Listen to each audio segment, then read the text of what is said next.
সুপ্রিয় শিক্ষার্থীরা, সরকারি শামসুল হক কলেজের অনলাইন শিক্ষা কার্যক্রমে তোমাদের সবাইকে স্বাগত। আশা করি সবাই ভালো আছো।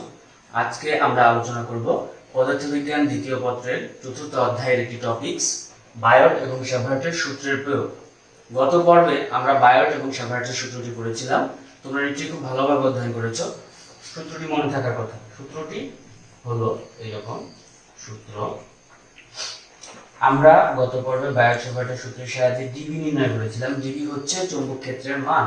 ডিবি সমান মিউ নট বাই 4 পাই ধ্রুবক dot I d l sine theta by r square. তো গত পর্বে যেহেতু আমরা সূত্রটি পড়েছিলাম, এই পর্বে আমরা এই বায়ট এবং স্যাভার্টের সূত্রটি স্পেসিফিক কিছু ক্ষেত্রে বা নির্দিষ্ট কিছু আকৃতির জন্য নির্ণয় করব বা দেখব। কি হতে পারে আকৃতিগুলো? সরলরেখা হতে পারে, সসীম সরলরেখা এবং অসীম সরলরেখা দুটোই, এবং লুপ আকৃতির হতে পারে। প্রথমে আমরা দেখে নেব সরলরেখার জন্য কেমন হয়।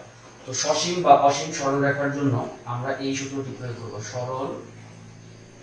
সরলরেখা বা সরলরেখা আকৃতির তারের জন্য। তো সরলরেখার জন্য কেমন হতে পারে? প্রথমে আমরা একটা সরলরেখা কল্পনা করি। ধরো আমার একটি তার আছে, এইভাবে সরল। তারটাকে আমরা ধরে নিলাম এক্স ওয়াই, তুমি অন্য কিছু যা ইচ্ছা ধরতে পারো। এক্স ওয়াই তার, এই তারের থেকে একটা নির্দিষ্ট দূরের বিন্দু পি, এই পি বিন্দুতে এই তড়িৎবাহী তার বা এই তড়িৎ বর্তনী যাই বলো তুমি, এর ভিতরে প্রবাহিত আই এর জন্য যে চৌম্বক ক্ষেত্রটা তৈরি হবে তার মান ও দিক আমরা এই বায়ট স্যাভার্টের সূত্রের মাধ্যমে নির্ণয় করতে পারি। তো যদি এরকম হয়, ধরি তার থেকে এই বিন্দুর দূরত্ব হচ্ছে আর, আর এই পি থেকে সরাসরি দূরত্ব এ। দেখো এটা আমাদের সূত্রে নেই, এর আলোচনা আমি পরে আসছি, সামনে দেখা যাবে। তো আমরা ধরে নিই মূল বিন্দু ও, এবং এই বিন্দু থেকে ওই পি বিন্দুর উপরে প্রযুক্ত যে চৌম্বক ক্ষেত্র বা তড়িৎ চৌম্বক প্রাবল্য যেটা আছে ওইটা নির্ণয় করবো। আমরা প্রথমে দিকটা দেখে নিই। আমরা জানি আর এর দিক ওই বিন্দুর দিকে আর আমার আই এদিকে। তো আমরা যদি ফ্লোমিং এর ডান হস্ত নিয়ম বা ডান হাতের নিয়মটা প্রয়োগ করি, ডান হাতের নিয়মটা কেমন? আমরা কি করবো, এই যে ডান হাতের থাম্ব বা বৃদ্ধাঙ্গুলিকে আমরা কি করবো, আই এর দিকের সাথে যদি দিয়ে দিই, তাহলে দেখো আমার এই আঙ্গুলগুলো বাইরের দিকে চলে আসছে। তার মানে এই যে আমার পি বিন্দু, এই পি বিন্দুতে দিকগুলো কোন দিকে চলে আসছে? বাইরের দিকে। বাইরের দিকে মানে অনেকটা এরকম। তার মানে কি, এই যে আমার আর এবং এই যে আই এবং তাদের মধ্যবর্তী কোণ যে আছে থিটা, এই ফিলামেন্টগুলা যে তলে আছে তার উপরে লম্বভাবে আছে। সেটা এই ক্ষেত্রে বাইরের দিকে, বিন্দু যদি নিচের দিকে হতো তাহলে কি হতো? অবশ্যই ভেতরের দিকে হতো, কিন্তু ভেতরে থাকলেও কিন্তু দেখো লম্বভাবেই আছে। আচ্ছা, এটা গুরুত্বপূর্ণ, পরে দিচ্ছি। এখন আমরা এই তাপটার জন্য নির্ণয় করবো। তো প্রথমে আমরা কি করি, একটা ক্ষুদ্র অংশ কল্পনা করি, কারণ আমরা ডিবি বা ক্ষুদ্র অংশের জন্য করেছিলাম। তো এই ক্ষুদ্র অংশকে ডিএল ধরে নেই আমরা। এই জায়গায় এলটা হচ্ছে মূলত এই ও বিন্দু থেকে আমার যে বিন্দু সাপেক্ষে আমি করছি ওই বিন্দুর মধ্যবর্তী দূরত্বটা। চলো লিখি আমরা এই তারের জন্য। ইউজুয়ালি যা আছে তাই হবে। যদি ডিবি নির্ণয় করি, ডিবি সমান mu naught by 4 pi I d l sine theta by r square. এখন আমরা কি বলছিলাম শুরুতে, আমরা চাচ্ছি সম্পূর্ণ এই সরল বা ঋজু তারের জন্য নির্ণয় করব। তো সরল তারের জন্য নির্ণয় করতে গেলে কি করতে হবে? দেখো এই জায়গায় ক্ষুদ্র একটা অংশ ধরছি, তুমি আরেকটা ক্ষুদ্র অংশ ধরো, আরো একটা ক্ষুদ্র অংশ ধরো, এইভাবে সম্পূর্ণ তারটা ধরা যায়। খুব সহজেই আমরা বুঝে গেছি আমাদের কি করতে হবে, ইন্টিগ্রেশন করতে হবে। চলো ইন্টিগ্রেশন করি। ইন্টিগ্রেশন যদি করি, ডিবি সমান এই সেটটা ইন্টিগ্রেশন করি mu naught by 4 pi dot I d l sine theta by r square. এখন দেখো আমরা যখন ইন্টিগ্রেশন করি আমরা জানি ধ্রুবপদগুলো কই চলে আসে, ইন্টিগ্রেশনের সামনে চলে আসে।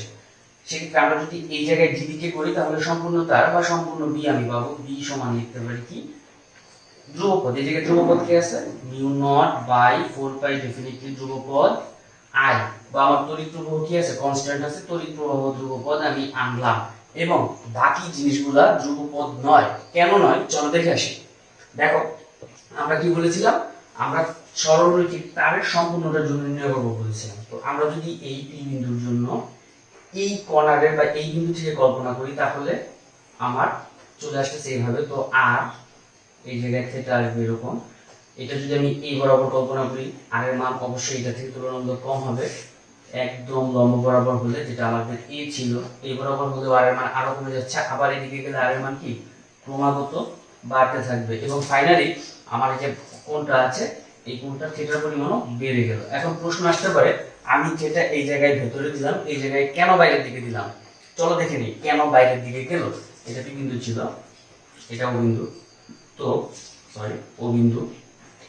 বাইরের দিকে যাওয়ার কারণ হচ্ছে আমার এই আর ভেক্টরের দিকটা এদিকে এবং আই এর দিক এদিকে, যার কারণে কোণটা ভেতরে ছিল এই জায়গায়।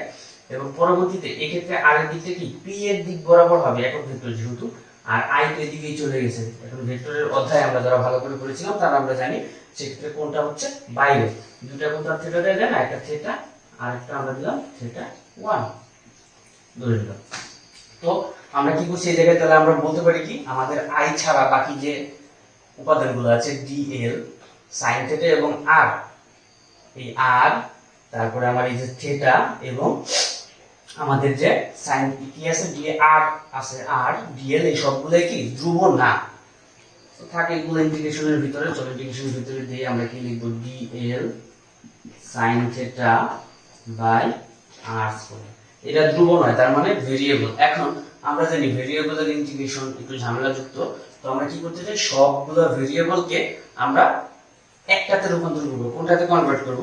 তুমি চাইলে যে কোনোটা কনভার্ট করতে পারো এবং নিজের চেষ্টা করতে পারো। আমি প্রমাণের সুবিধার্থে সবগুলোকে থিটাতে কনভার্ট করার চেষ্টা করব।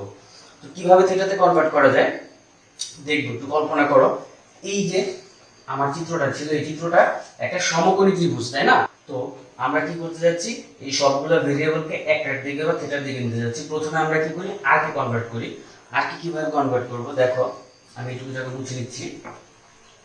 তো আমি যদি আর কে কনভার্ট করতে যাই, আমি আগে বলে নিয়েছিলাম আমার এটা হচ্ছে একটা সমকোণী ত্রিভুজ আর আমার মাঝখানে আছে থিটা। আমরা খুব সবাই জানি পিথাগোরাসের সূত্র অনুযায়ী এবং ত্রিকোণমিতির বেসিক সূত্রে sin থিটা সমান কি লম্ব বাই অতিভুজ। আমার লম্বের জায়গায় কি আছে a বাই r। তো আমরা যদি ফাইনালি r টা চাই এই জায়গায়, তাহলে কি আসে পড়া যায়, আমি লিখতে পারি r সমান a বাই sin থিটা। এখন দেখো এটাকে আমি খুব সহজেই r সমান a into 1 by sin theta লিখতে পারি, যা হচ্ছে r equal a cos theta. আমরা r এর মান পেয়ে গেলাম। এবার আমরা কাকে বের করতে যাচ্ছি, l, কারণ আমাদের সমীকরণে dl ছিল, l কে বের করলে dl পাবো। আর sin থিটা থিটাতেই আছে, তো আমরা l কে কি করতে যাচ্ছি, আর থিটার মাধ্যমে প্রকাশ করতে যাচ্ছি। তো l এর জন্য আমরা কি করব, sin এটা পেলাম r a cos theta, sorry cosec theta হবে এটা, cosec থিটা। এখন আমরা এই মানটা মনে রাখা দরকার। এবার আমরা কি করব, l এর জন্য নির্ণয় করব। তো l এর জন্য যদি নির্ণয় করি, তুমি একটু খেয়াল করো, আমার l হচ্ছে o থেকে এই বিন্দু পর্যন্ত যে দূরত্ব আছে এটা হচ্ছে l, মানে ভূমি। এখন আমরা চাইলে tan করতে পারি লম্ব বাই ভূমি, আবার cot ও করতে পারি। কেন করতে পারি সেটা দুইটাই করতে পারি। তো আমি cot এর দিকে যাচ্ছি আমার প্রমাণের সুবিধার জন্য, তোমরা tan দিয়ে করলেও একই মান আসবে, একটু প্রমাণটা বড় হবে। তো l এর জন্য আমরা কি করছি, cot নিচ্ছি। cot থিটা সমান কি ভূমি বাই লম্ব। এক্ষেত্রে আমার ভূমি কি l এবং লম্ব হচ্ছে a। সেক্ষেত্রে আমার l কি চলে আসছে দেখো একটু, l সমান a cot থিটা। এখন আমরা যদি l কে কি করতে হবে, dl, লক্ষ্য করো dl করতে হবে, ডিফারেন্সিয়েশন। তো আমি যদি l কে dl করি, ডিফারেন্সিয়েশন নিয়ম অনুযায়ী কি হচ্ছে, a স্কয়ার, সরি a তো a থাকছে, cot হচ্ছে cosec স্কয়ার থিটা, আরেকটা নতুন করে আসছে কি d থিটা, ডিফারেন্সিয়াল নিয়ম অনুযায়ী। তো আমরা l পেলাম আর আগেরবার পেয়েছিলাম r এর মান। এখানে একটা মজার ব্যাপার হচ্ছে, আমি যে নিয়েছিলাম এখানে আমি ওকে ধরে নিয়েছিলাম মূল বিন্দু। এখন আমি চাইলে এই বিন্দুর অবস্থান এই পাশে যে কোনো পাশে রাখতে পারি, সেক্ষেত্রে আমার মান সমান আসবে। কিন্তু আমাকে কি করবে, অবস্থানটা বলে দিতে হবে আমার অবস্থান কোন পাশে আছে, বাঁ পাশে। তো ওই যে আমরা যদি ওই যে সংখ্যা রেখার সিস্টেমে চিন্তা করি, বাঁ পাশের গুলো কি হয় সাধারণত নেগেটিভ হয়, এই জন্য এই জায়গায় এলটা হবে কি নেগেটিভ। তো এখন এল তো আমি নেগেটিভ রাখবো না, এই সাইডে নিয়ে আসলে এই জায়গায় একটা মাইনাস চলে আসছে। এরকম একটা মান চলে আসে। আশা করি বুঝতে পেরেছো সবাই। আচ্ছা, এখন দেখো আমরা এই দুইটা মান বের করার আগে আমার জায়গা সংকোচের কারণে বুঝতে হয়ে গিয়েছিল। আমরা মূল যে সমীকরণটা পেয়েছিলাম সেটা ছিল আমার বি সমান mu naught by 4 pi integration of I, এই জায়গায় বাইরে ছিল ইন্টিগ্রেশন অফ ছিল d l sine theta by r square. আমরা কি বলেছিলাম এই সবগুলো ভেরিয়েবলকে থিটাতে কনভার্ট করব এবং আমরা থিটাতে করে নিয়েছিলাম, ডিএল এবং আর কে করেছিলাম। চলো মানগুলো বসিয়ে দেই। মিউ নট আই বাই 4 পাই ধ্রুব যেহেতু সামনেই থাক, ইন্টিগ্রেশন অফ ডিএল, ডিএল এর মান আমরা পেয়েছিলাম কি এ কোসেক স্কয়ার থিটা একটা ডি থিটা সাথে আর সাইন থিটা, এই জায়গার সাইন থিটা নিলাম। আর এর মান পেয়েছিলাম আমরা কি এ কোসেক থিটা, আর এই জায়গায় আর এর উপর স্কয়ার বিধায় এই জায়গায় আরেকটা স্কয়ার। চলো পরের লাইনে চলে যাই। তো আমরা যখন এই লাইনটাকে করব mu naught I by 4 pi integration, উপরে কি আসছে এ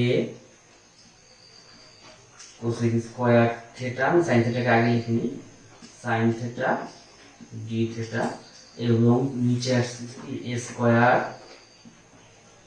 কোসেক স্কয়ার থিটা। এই তো তো আমি এই জায়গা থেকে কোসেক স্কয়ার কেটে দিতে পারি এবং নিচে একটা এ থাকছে। দেখো আমার মূল চিত্রে বা আমার মূল যে ফর্মুলাতে এটা কিন্তু কনস্ট্যান্ট, কারণ পি থেকে সরাসরি তারের লম্ব দূরত্ব এ কনস্ট্যান্ট থাকে। তো এটাকে আমি কি করতে পারি, একটাকে বাইরে নিয়ে আসতে পারি, mu naught I by 4 pi এ। এটা কোথা থেকে আসলো আরেকবার লক্ষ্য করো, উপরে একটা এ ছিল নিচে স্কয়ার ছিল বিধায় একটা এ নিচে ছিল, নিচের এটাকে যেহেতু এ একটা কনস্ট্যান্ট এই জন্য এটা আমি কি করলাম ইন্টিগ্রেশনের বাইরে নিয়ে আসলাম। এই সাইডে যদি ইন্টিগ্রেশন করি তাহলে আমার কি আসতেছে সাইন থিটা ডি থিটা। এখন সাইন থিটা ডি থিটার ইন্টিগ্রেশন ভ্যালু তো তোমার মনেই আছে, কি হচ্ছে সাইন থিটা। ওহো আমরা আচ্ছা আমি মান পরে বসাই, আমি মুছে নিচ্ছি। এই লেখা আমরা লিখে নিচ্ছি mu naught I by 4 pi এ। আমি যদি সাইন থিটা ডি থিটাকে ইন্টিগ্রেশন করি সেক্ষেত্রে আমার মান চলে আসে কি মাইনাস কস থিটা, এটা আমরা সবাই জানি মাইনাস কস থিটা। এবং এই ক্ষেত্রে আমার কি দরকার, লিমিটটা দরকার। এখন দেখো লিমিট কত হতে পারে, আমরা থিটাতে শুরু করেছিলাম, থিটা 2 পর্যন্ত নিয়েছিলাম, থিটা 2 এই জায়গায়। তো আমি কি করতে পারি, আমার লোয়ার লিমিট হচ্ছে থিটা 1, আপার লিমিট হচ্ছে থিটা 2। দেখো যেহেতু মাইনাস আছে আমার এই জায়গায় মানটা আমি থিটা 1 থিটা 2 মাইনাসটা সামনে আনতে পারি, অথবা আচ্ছা আমি সামনে দিয়ে দিলাম mu naught I by 4 pi a minus নিয়ে আসছি, cos থিটা থাকতেছে, তো সূত্র অনুযায়ী কি আসতেছে cos theta 2 minus cos theta 1, এই মানটাই তো, তাই না। এখন এই মাইনাসের কারণে মানটা কি হতে পারে একটু চেঞ্জ হয়ে আমরা কি লিখতে পারি মিউ নট বাই 4 পাই এ, আর এই জায়গায় লিখতে পারি কি bracket cos theta 1 minus cos theta 2।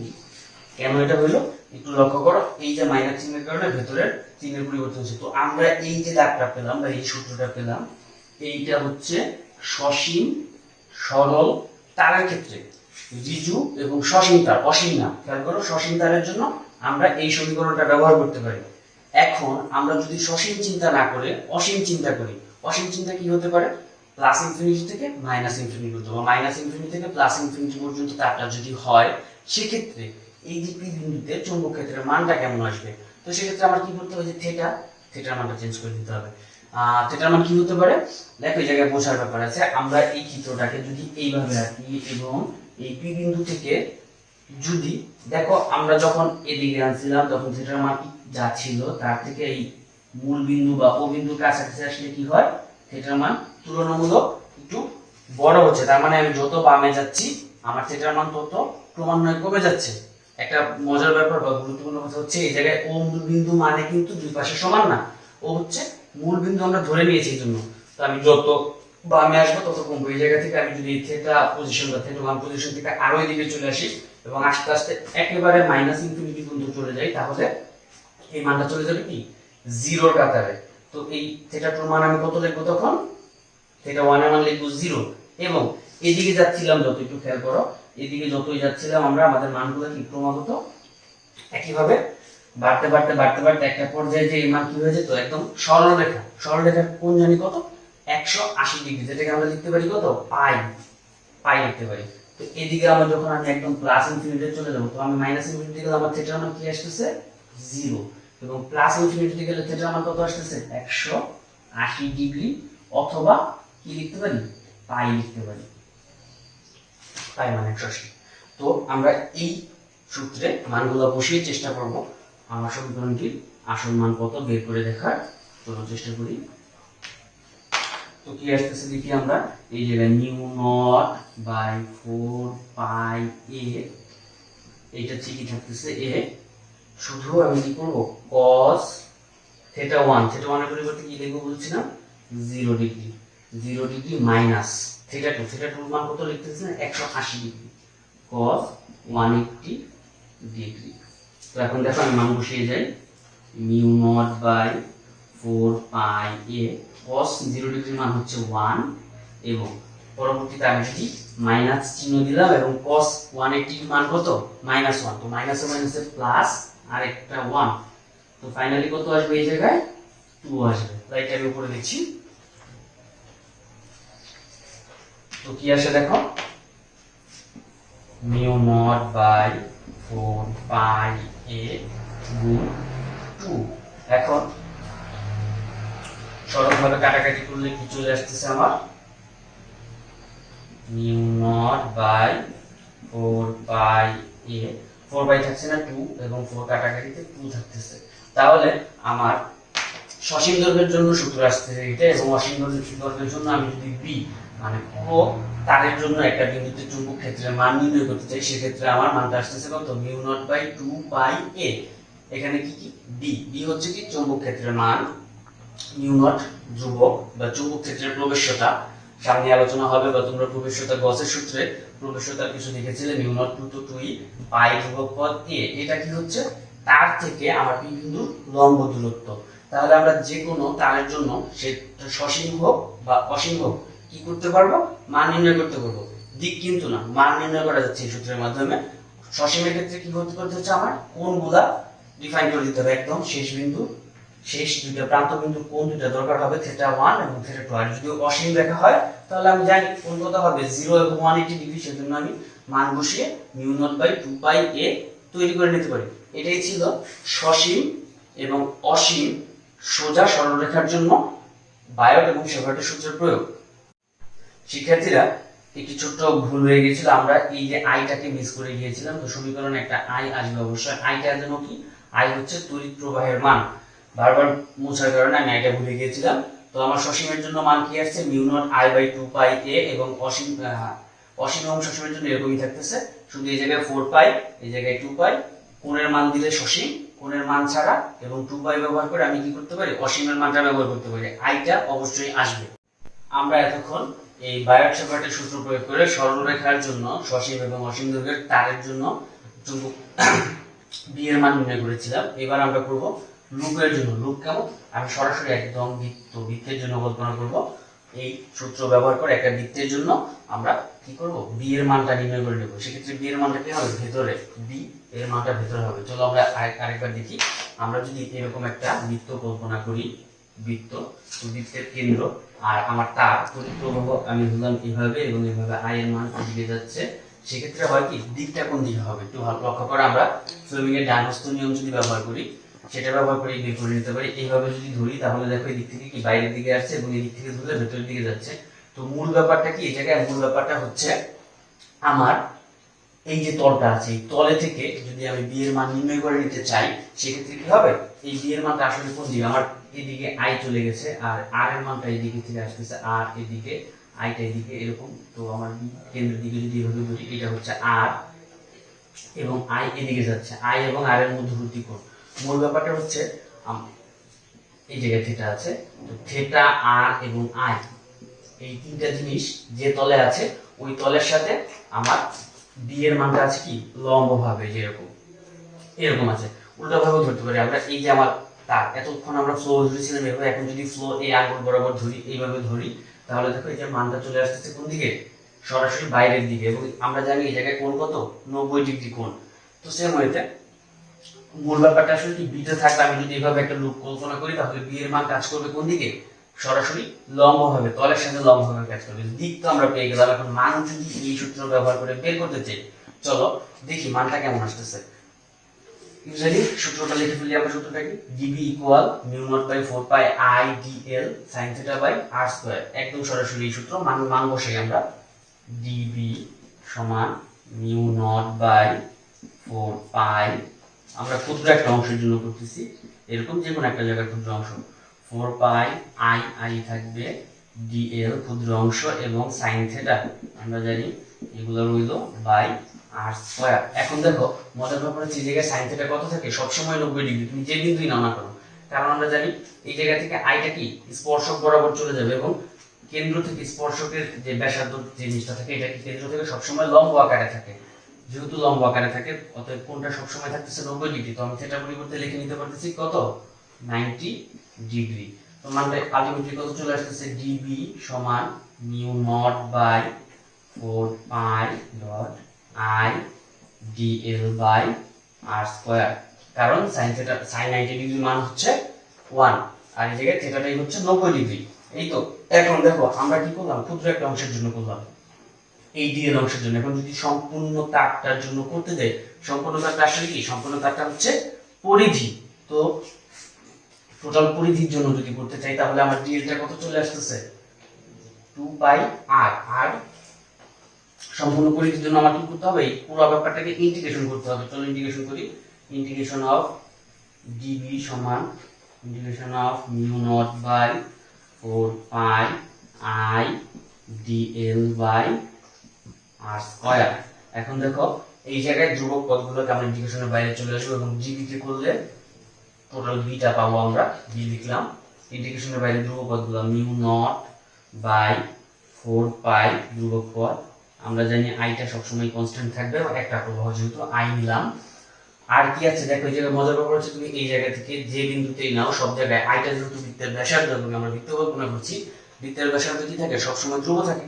তো আমি আর স্কয়ারটাকেও এই সাইডে নিয়ে আসতে করতেছি। তো আমার আলটিমেটলি ইন্টিগ্রেশন করতে হচ্ছে কাকে, শুধুমাত্র ডি এল কে।